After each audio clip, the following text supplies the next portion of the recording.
happy Wednesday. I'm Olivia Russell. Taylor and Tyler have the week off. Now, unfortunately, Christmas is over, and I think this nice weather is too. Let's send things straight over to Robichaud for a look outside. Dylan, how's it looking? Hey, good morning to you, Olivia. You know what? Today we just got one of those days where it's going to be kind of unseasonably warm, and by that we're talking temperatures near 70 for today's high. Heading out the door right now, temperatures are very mild. That will set the stage for our next weather maker set to arrive tonight heading in through tomorrow morning. Here's a look at our convective outlook. Let's actually go back here and take a look at today's convective outlook, because it looks like most of the severe weather will be out towards southern Texas. Now tomorrow, as that line extends eastward, we're going to be looking at the thunderstorm threat moving into Louisiana, heading into Mississippi, the marginal threat to the north, the extreme southern part of our viewing area in that slight risk for hail, damaging winds, and potential tornadoes. I'll have your full forecast coming up in a few minutes. Thank you, Dylan. A LaSalle Parish family received a gift that Santa couldn't put under the tree. A family lost a loved one this year after an accident back in October. Gwendolyn Ducree shows us how the family still has a special way to remember him. If you ride through the town of Urania, you'll see it's decked out in holiday cheer. The secret is out on what Santa brought the kids for Christmas. I got a toy car and my toy. But inside this house is a family getting a gift Santa can't take the credit for. Yeah, that's a good picture of him. Dewana Young says she knew this Christmas was going to be a hard one. She lost the three closest men in her life in less than a year. The most recent, her son, Davis Young, who died after a work accident in October. He was a good boy. I was so proud of him. His family says they miss everything about him, especially how selfless he was. He would literally give you the shirt off his back if it was his last shirt to wear. So giving, he gave his heart, and his family wanted to meet the man who got it. After a few phone calls and a trip from Ville Platte, Danny Manuel walked right into their lives this Christmas Day. Becky. Manuel went into heart failure in 2003 and has been facing death since. But that quickly changed when he accepted Young's heart. I work at a drugstore, and we always do take IDs, you know. And it's still hard for me when I see a donor, you know, on the driver card. It's a gift bringing two families together. It just warms my heart to know that he didn't die for nothing. He died for this beautiful family here. Now Manuel is returning the favor, letting Dewana hear her son's heartbeat. So amazing. I had all the kids, they all said they were coming for Christmas, and I said, well, what's a better gift that I can give? Meet this lady whose son gave me life. Just the first of many reunions to last them a lifetime. In LaSalle Parish, Gwendolyn Ducree, KNOE-8 News. Now, Young saved 8 lives by being an organ donor. His mother now says she needs a kidney transplant. The family hopes this story encourages more people to be donors. And in Monroe, one restaurant is taking over some of Santa's duties. Cordell Blockson owns the Best Buy restaurant and says during Christmas he buys bikes, dolls, and coats for kids in need. The holiday cheer doesn't stop there, though. Blockson prepared more than 1,000 meals, delivering them to elderly people in the area. Blockson says he didn't always have everything he wanted as a kid, so he wants to give back to the community. This is so exciting that I came in and I couldn't find a toy, but I ended up finding a bike. And just to see the smile on their face, you know, last year they were out there riding the bikes and it was raining, and someone donated me 100 blankets. They had their blankets on, and the lady asked me, why do you do it? I said, look, I don't have to explain it. It explains itself. Blockson says the event started as a way to give people free meals on Christmas, and now it's grown to be what it is today. And the Kiwanis Club of Greater Ouachita partnered with Brookshire's and First United Methodist Church to help out seniors at the Ouachita Council on Aging. Volunteers prepared meals at the church and then delivered them to more than 150 people. They say this helps those who aren't able to make food for themselves on Christmas. The tradition has been going for over 40 years. And before you throw out that Christmas tree, consider recycling it. The city of Monroe and Ouachita Green are partnering up for a Christmas tree recycle. It starts today and goes until January 6th. The drop-off spots are the Monroe Civic Center and the West Monroe Farmers Market. Officials are reminding people that they're only taking real trees without the ornaments and decorations. And a local chef prides himself on making something out of nothing. But this holiday season, life handed him an ingredient he didn't expect. Tyler Smith has the story. Show me a few moves real quick. I'll maybe dab on you. All right, guys, we got to get out of here. Looking forward to tasting this. It's no secret that Mo Christie takes pride in his work. The local chef has gained dozens of followers as a regular guest on Good Morning ArkLaMiss, but none of them are quite as loyal as his biggest fan. I actually got a phone call about a year ago from a lady telling me that she had a daughter that was special needs. That daughter was Christie's niece, Shayla Cantor, a teen from Illinois he had never met before. She was chasing after the culinary dream, and that she really enjoyed cooking food and presenting and stuff like that, and she had seen a lot of my segments on KNOE and a lot of my food that I posted on there. For Christie, it was inspiring to know that someone from his own family was following in his footsteps. I've always loved what I've done, and I always get complimented by the people around me. So for a family member to desire to meet me and to learn what I know how to do and have the same passion, I felt that was a cool little connection. But pretty soon, Christie would realize Cantor had a lesson to teach him. I had to restart everything after the car wreck. Cantor's family was hit by a semi-truck when she was 8 years old. Her brain split open, leaving her in a coma for 45 days. Doctors said she had less than a 1% chance of living. They didn't think I was going to make it. They thought I was going to be a vegetable. But Cantor beat the odds. She not only learned how to walk and talk again, she also found her calling in the kitchen. Cantor paid Christie a visit over the holidays and spent some time learning from the master himself. What are some of the things that he's taught you about cooking since you've been here with him? Well, in Louisiana, you don't have to worry about the spice. Always make it more spicy. While Christie teaches Cantor to add a little bit more spice, she's teaching him to count his blessings. It's a strong story of overcoming obstacles. It's truly a miracle for her to be able to overcome where she is and how much how far she has come since that accident. And for kids who wish to be where Cantor is, she has just one piece of advice. Fight for your dreams. Try your best. Never give up. Because you could be just a taste away. Tyler Smith, KNOE 8 News. Now, Cantor and her mother bought an RV and are traveling all 50 states to try different foods. Cantor also wants to attend culinary school and dreams of owning her very own restaurant one day. Well, across the state, Louisiana's Agriculture Center is looking back on a shaky 2018. The hardest hit crop here was soybeans. Bad weather at harvest caused many acres to rot in the field, and a tariff dispute between the United States and China led to a decline in prices and took away the #1 export market. Experts believe there will be even fewer soybean acres next year across the U.S., including in Louisiana. I think you're going to see some of those bean acres transition into corn and to a lesser extent maybe cotton. Again, the amount of those acres that go into cotton are going to be limited by the infrastructure capacity of the industry there. Corn acres were also down in Louisiana, and so were the yields. But both cotton and rice in Louisiana saw higher yields.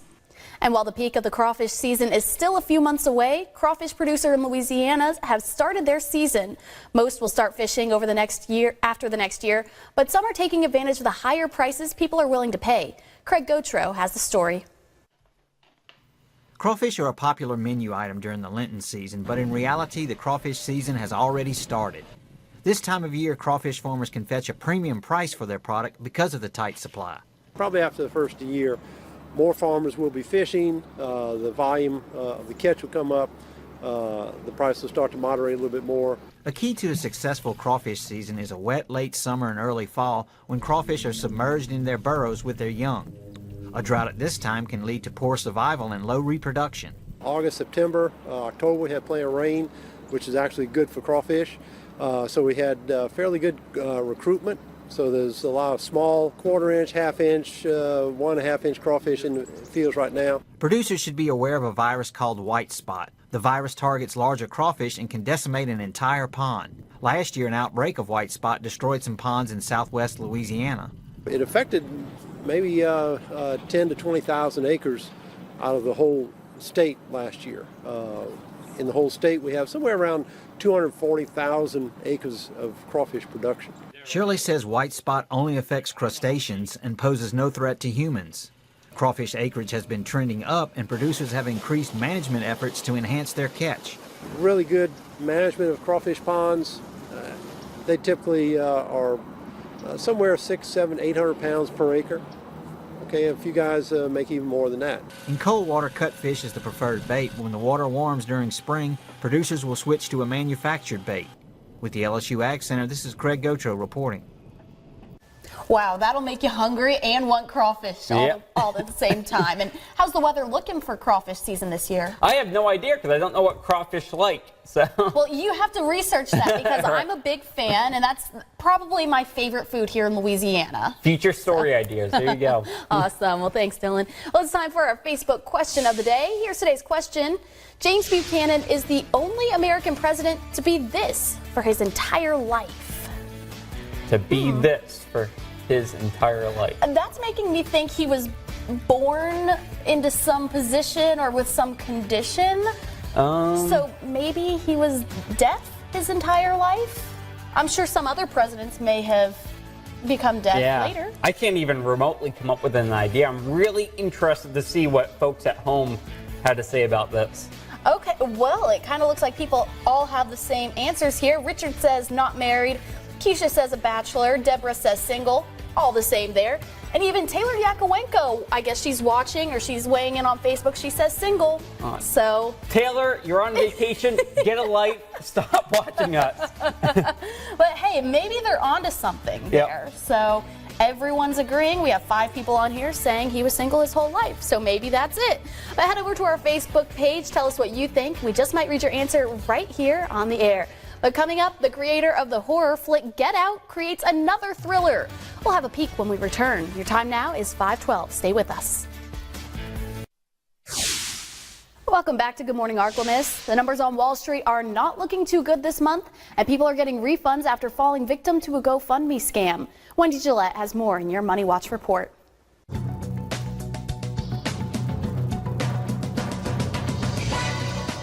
All eyes are on Wall Street as we head into the final trading days before the new year.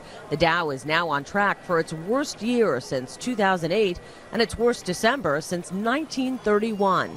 Investors are jittery over a slowing global economy, the U.S. trade rift with China, and the latest government shutdown. On Monday, the Dow plunged 653 points. The Nasdaq fell 140. President Trump continued his attack on the Federal Reserve yesterday, saying it's raising interest rates too quickly. He also told reporters that U.S. companies are the greatest in the world and present a tremendous buying opportunity for investors. And GoFundMe says it's refunded more than $400,000 to donors who fell for that scam involving a homeless veteran from Philadelphia giving a woman his last $20 when her car ran out of gas. Turns out the vet, the woman, and her then boyfriend concocted the scheme to raise money for casino trips and luxury items. That's your Money Watch. For more, log on to CBSMoneyWatch.com. From the New York Stock Exchange, I'm Wendy Gillette. A celebrity kaleidoscope of Christmas week traditions, and an award-winning actor, writer, director is hoping he has another monster hit in his hands. Ileana Diaz has those stories and more in your Eye on Entertainment. There's a family in our driveway. It's probably the neighbors. Director Jordan Peele dropping a Christmas present for horror fans, the first trailer for his new film, Us. If you want to get crazy, we can get crazy. Winston Duke and Lupita Nyong'o star in the follow-up to Peele's debut smash hit, Get Out. The director says the new film examines the idea human beings are their own worst enemies. Us premieres March 15th. The House of Cards-inspired video from disgraced actor Kevin Spacey hit 4.5 million views in 24 hours. I can promise you this. If I didn't pay the price for the things we both know I did do, I'm certainly not going to pay the price for the things I didn't do. That video, titled Let Me Be Frank, was shared from Spacey's official Twitter account. As news broke, the actor will face a felony sex assault charge in Massachusetts. And airing tonight on CBS, the Kennedy Center's 41st celebration of the arts. Cyndi Lauper saluting her longtime friend Cher. And the co-creators of Hamilton receiving a special honor for trailblazing efforts on the Broadway stage. That's your Eye on Entertainment. Ileana Diaz, CBS News, Los Angeles. Right now, your KNOE 8 News hour-by-hour forecast. Now, Dylan, you're saying some severe storms probably coming in. How scared should we be? Well, you should never be too scared about it. You know how I am. I'm always scared. It's only Mother Nature, as I like to tell people. And hey, if this is anything like the last couple of events, it won't be too bad. In the way. Welcome back to Good Morning ArkLaMiss. In your health news, a potentially paralyzing illness in children spreads across the country, and the U.S. experiences the worst flu season in decades. Dr. John LaPook has a look at your year in health. The CDC estimates 80,000 people died of the flu and its complications last season. That's the deadliest toll in 40 years. The virus also killed a record number of children. 180 families put a child in a grave last year because of a vaccine-preventable infection. Fewer than 4 out of 10 adults got their flu shots last year. The CDC confirmed more than 150 cases of acute flaccid myelitis, or AFM. The rare, potentially paralyzing illness affects mostly children, and it's still unclear exactly what causes it. Just before Thanksgiving, the CDC issued a warning to throw away all romaine lettuce. The alert followed an E. coli outbreak that made dozens of people sick. This is a very serious kind of E. coli. Weeks later, officials announced they had narrowed down the source of the outbreak to 3 counties in California. Health officials said the outbreak is not related to one in April, which killed 5 people. A national salmonella outbreak linked to raw turkey products sickened more than 160 people. There were also salmonella outbreaks connected to pre-cut melons, Kellogg's Honey Smacks, and ground beef. In an effort to fight teen smoking, the FDA announced it will seek a nationwide ban on menthol cigarettes. Menthol is one of the primary vehicles by which kids are initiating on tobacco. The FDA also plans to restrict the sale of flavored e-cigarettes popular with kids. For the first time, an FDA-approved marijuana-based medicine became available for prescription in all 50 states. Epidiolex is used to treat seizures. A nationwide shortage of EpiPens sent families with allergies scrambling to find the life-saving medication. I tried to get our beginning of the school year EpiPens and was told that there was a wait.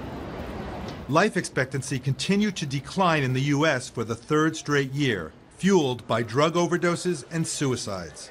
An increase in colorectal cancer in younger adults prompted the American Cancer Society to release new guidelines recommending adults begin screening at 45 rather than 50.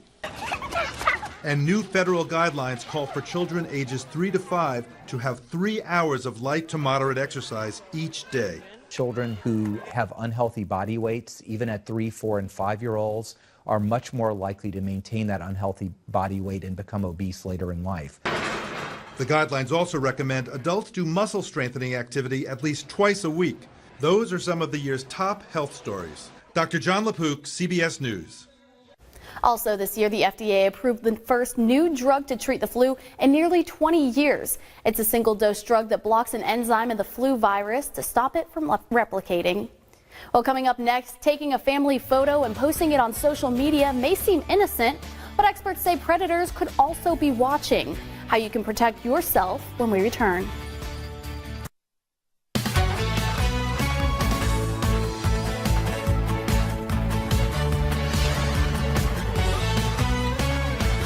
Good morning. Happy Wednesday. Thank you so much for starting your morning off with us here on Good Morning ArkLaMiss. I'm Olivia Russell. And before we check in with meteorologist Dylan Robichaud, let's take a look at today's eye-opener. Meek Mill planned a holiday giveaway. The rapper and entertainer pulled together 500 bikes with helmets, school supplies, backpacks, several hundred pairs of sneakers, and more than a dozen Xboxes to be raffled off.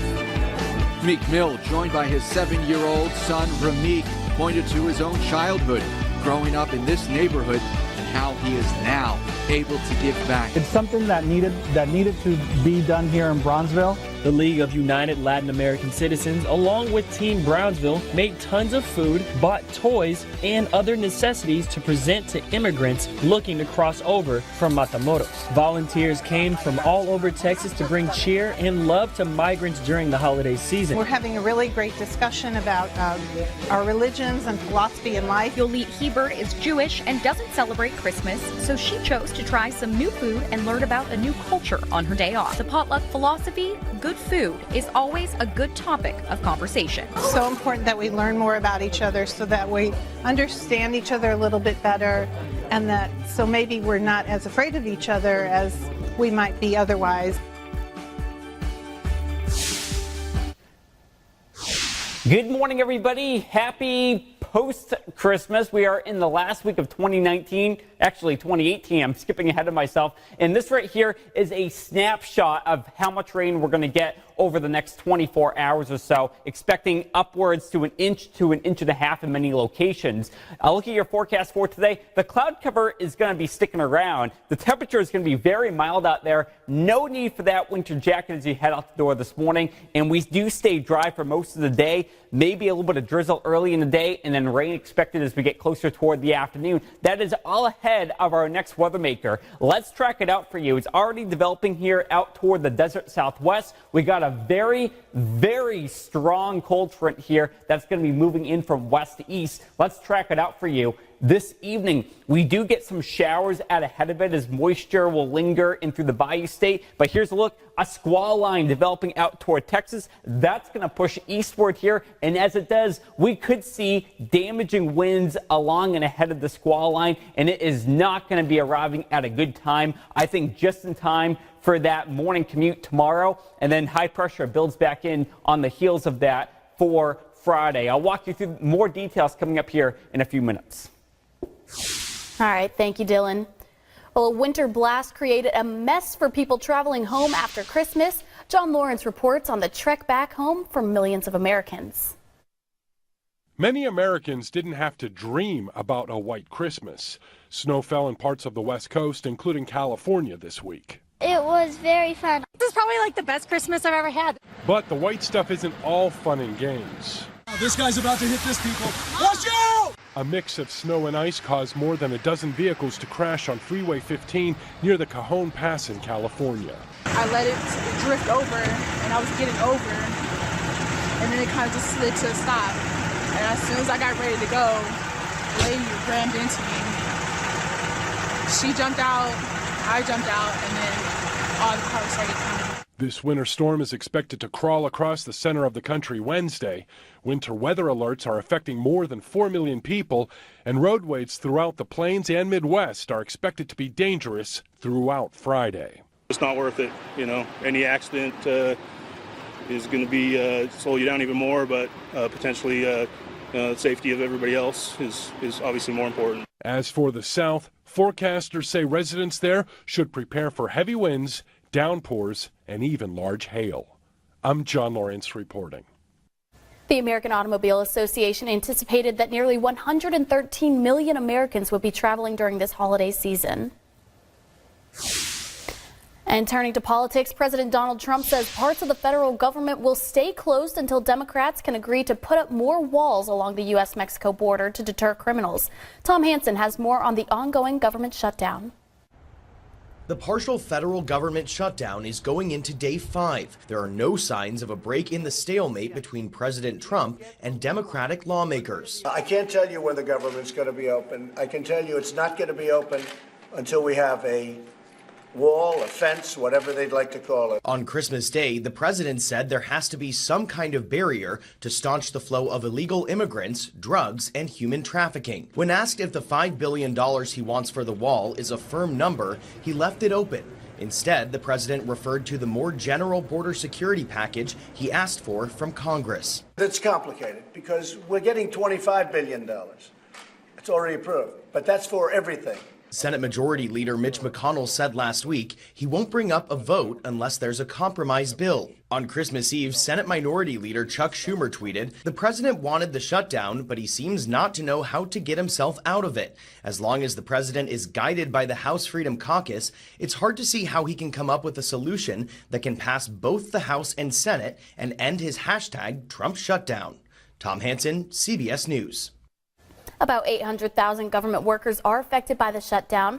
Many of them are still on the job, but they won't be paid again until after the shutdown. And it's the season for family gatherings, and that means taking photos. But what you may not know is that predators are using the hashtags and keywords that you post with to track and target victims. Taylor Yakowenko sat down with a senior investigator of the Ouachita Parish Sheriff's Office to find out how you can protect your family. As a parent, keeping your kids safe is always the top priority. But what if you were unintentionally putting your kids at risk online? Hashtags are used to help categorize and search for relevant topics, and some topics with keywords that most parents may believe are innocent, things like first baths, bath time play and stuff like that, may end up being utilized by somebody else to help find pictures of young children naked. Ouachita Parish Sheriff's Office Senior Investigator John Asmussen suggests not even sharing certain photos on social media. Even if you're using the privacy settings correctly, it's still a public site that somebody may have access to. And for parents of older kids, Asmussen says it's important for parents to know about the apps and websites their children are actually using. All of the apps have the potential of being used in a bad way or for kids to misuse them. He says the adults need to set examples. We've turned to these devices as electronic babysitters, and children are having harder and harder times learning to cope and deal with their feelings or emotions. Asmussen says when young people are unsure of how to cope with their feelings, there's a risk of them reaching out to people online, people who could be dangerous. He says they see it all the time in his line of work. They're curious. They want to know about things, and they'll go out and search for and Google and find things online that maybe they're not ready for. Asmussen says to remember that while your intent may be honest, there are people out there who are not. There are people out there that will use social media and other social networking sites to target children online. Consider your word choice, check your hashtags, and always think twice before posting. For KNOE 8 News, I'm Taylor Yakowenko.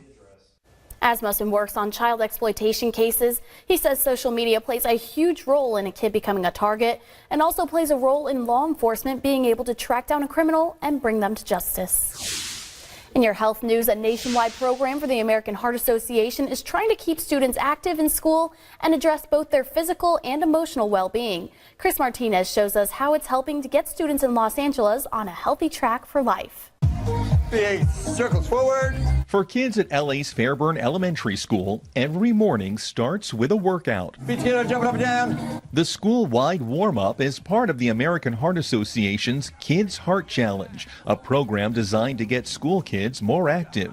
It just puts you in a better mood. Coach Sasha Radich leads the daily 20-minute exercise that brings students from every grade together. The High Energy Wake Up is part of a program that supports traditional physical education and brings PE into the classroom with brain breaks. Class lessons are also designed to teach kids about health and wellness. Eat healthy, make healthy choices throughout life, stuff you hope they carry through, that you're giving them a base, a foundation now. Recent guidelines from the American Heart Association say kids ages 3 to 5 should have 3 hours a day of light to moderate exercise, while kids ages 6 to 17 should get at least 60 minutes of moderate to vigorous activity every day.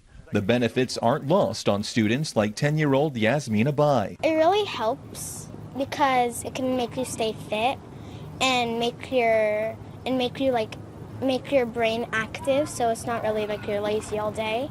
Experts say kids who are active have better physical health, brain function and attention, and academic performance. Parent Jason Richmond believes including all the kids together teaches vital social skills. You're going to have a 5-year-old look up to a 7-year-old and learn from them and experience. This is being nice to younger people. So it's just one of these, it's a win-win. And a winning strategy for a healthier life. Chris Martinez, CBS News, Los Angeles. A LaSalle Parish family got a gift Santa can't put under the Christmas tree. Dewana Young is getting to hear her son's heart for the first time since his death. Davis Young died after a work-related accident in October and was an organ donor. He says her Christmas wish was to meet the man who got his heart. After a few phone calls and a trip from Ville Platte, Danny Manuel walked right into her life, giving her the gift of a lifetime. It just warms my heart to know that he didn't die for nothing. He died for this beautiful family here.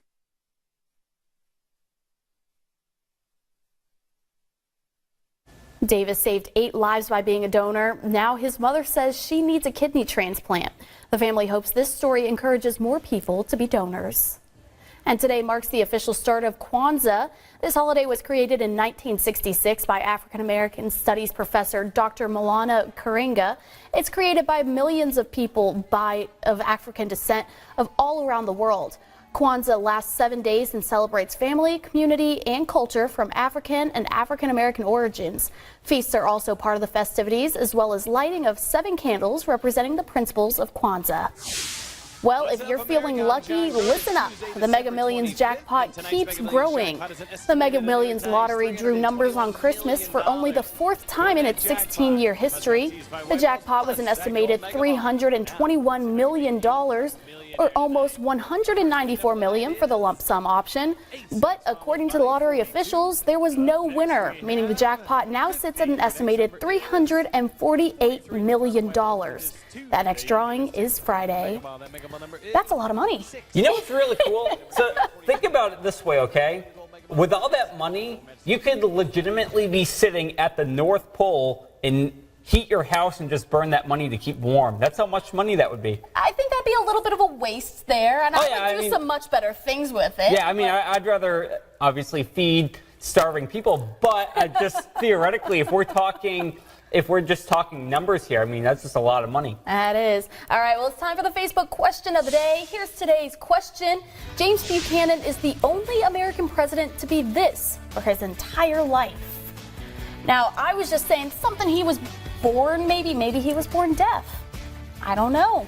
I'm going to say he had, I don't know, maybe ADHD his whole life.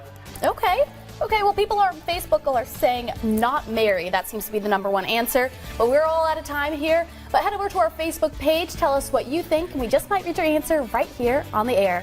But coming up next on Good Morning ArkLaMiss, Zach Rickens will have your Hump Day sports shorts when we come back. Let's go! Let's go! It gotta come through us. We gotta keep holding it down, baby. Good morning. Saints giving Who Dat Nation an early Christmas gift on Sunday. They'll be staying in town throughout the NFC playoffs after locking up the #1 seed for the 2nd time in franchise history. Of course, the last time that happened, Drew Brees beat out 10-time Pro Bowler Peyton Manning in Super Bowl 44. More of an advantage than going on the road, but it's good to play home. You know, we feel like we've got a good home field advantage. So, but still about executing and all the details that go into winning. So, we've played well on the road as well. It's hard to secure the 1 seed, but knowing that we've done it, knowing that the road comes through New Orleans, it gives us a lot of confidence. Obviously, we love playing in the Dome. We love playing in front of the Who Dat Nation. Obviously, they make this a very tough place for somebody to come in and play. And so, we're obviously we have goals throughout the season, and this is one of them.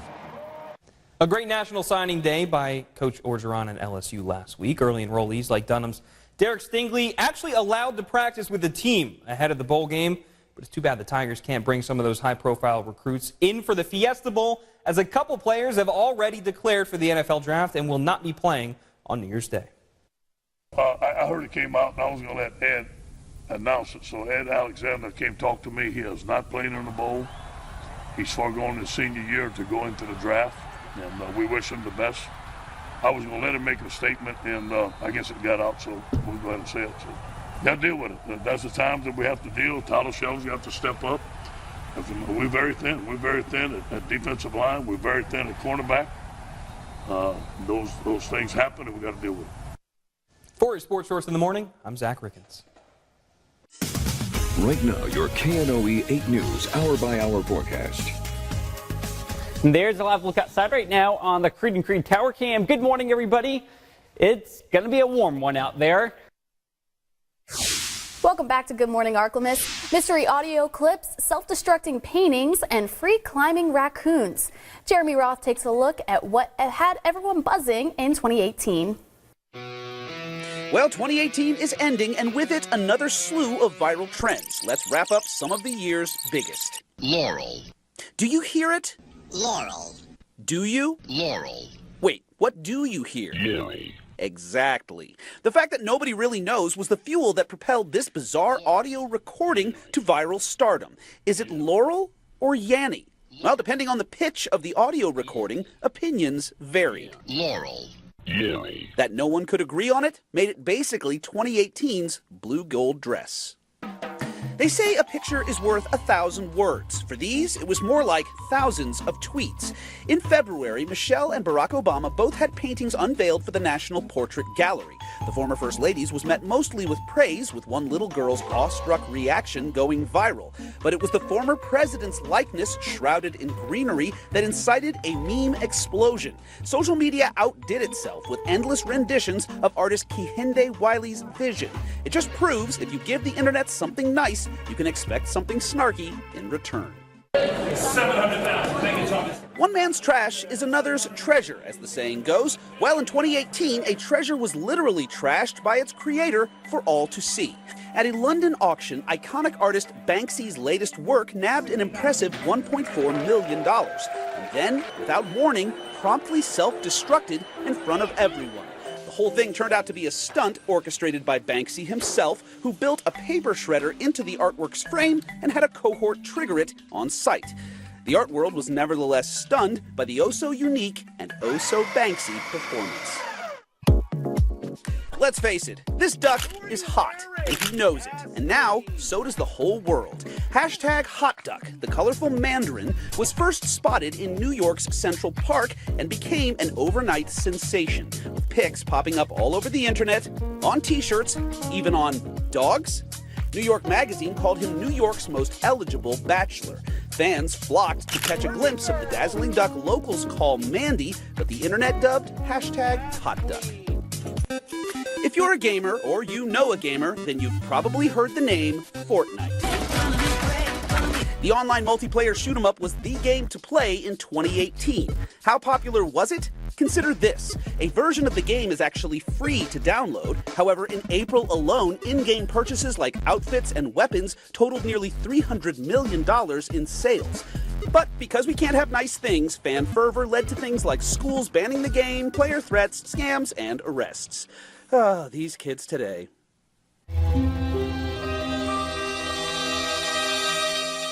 A tiny raccoon's epic journey to the top of a Minnesota skyscraper became a viral sensation in 2018. The critter was spotted scaling UBS Tower, one of St. Paul's tallest buildings. The little daredevil stopped short of the top, taking a siesta outside the 23rd floor. While the raccoon rested, the internet went bananas. In no time, the furry free climber's story was a top trending Twitter topic. Later that night, the raccoon made it to the top, where animal control officers were waiting to trap, feed, and safely relocate this furry little hero that 2018 needed but didn't deserve. I'm Jeremy Roth, reporting.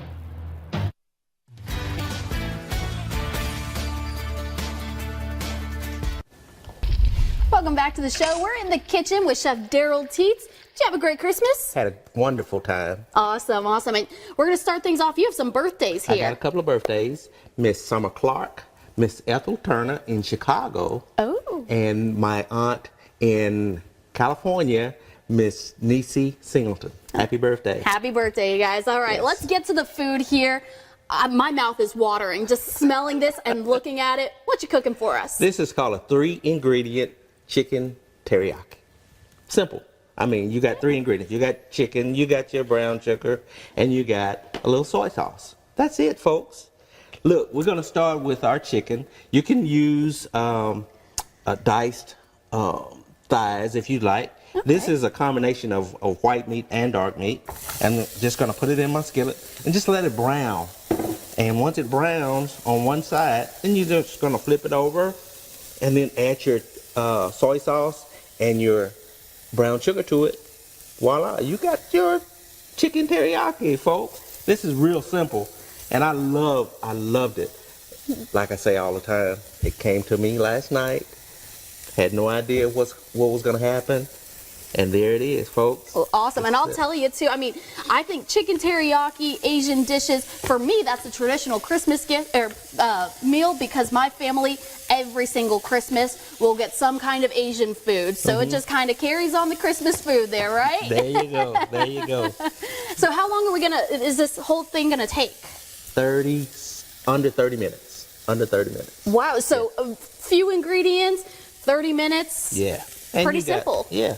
Now, if you use the chicken that I had, and this was pre-diced chicken, or you can use turkey if you have some turkey left. There you go. And just do the same thing. We're going to add our soy sauce to it.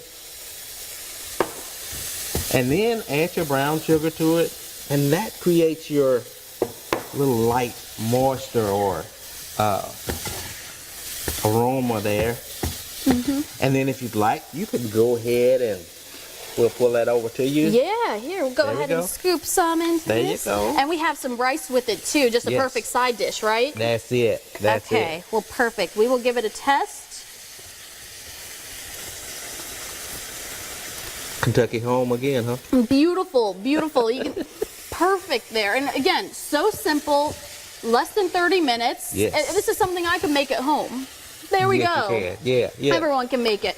So yeah, very easy. And then the rice, is there a special recipe for that, or just any kind of rice? Actually, that was a 10-minute boil in the bag rice, and then I just added a little parsley to it just for color. Okay, awesome, awesome. And again, you can do this with the turkey too. I'm sure plenty of people have that left over. Yeah. Does that change the taste too much? No, not at all. If you got a seasoned good turkey, you got it whipped. And like I used a fried turkey yesterday. Oh, lovely. Awesome, awesome. Yes. Well, thank you so much. We're going to enjoy this, and we're going to dig in just a few minutes. Thanks so much for joining us. And if you're just now joining us, we will have this whole story on our website after the show. That's KNOE.com. But stay with us.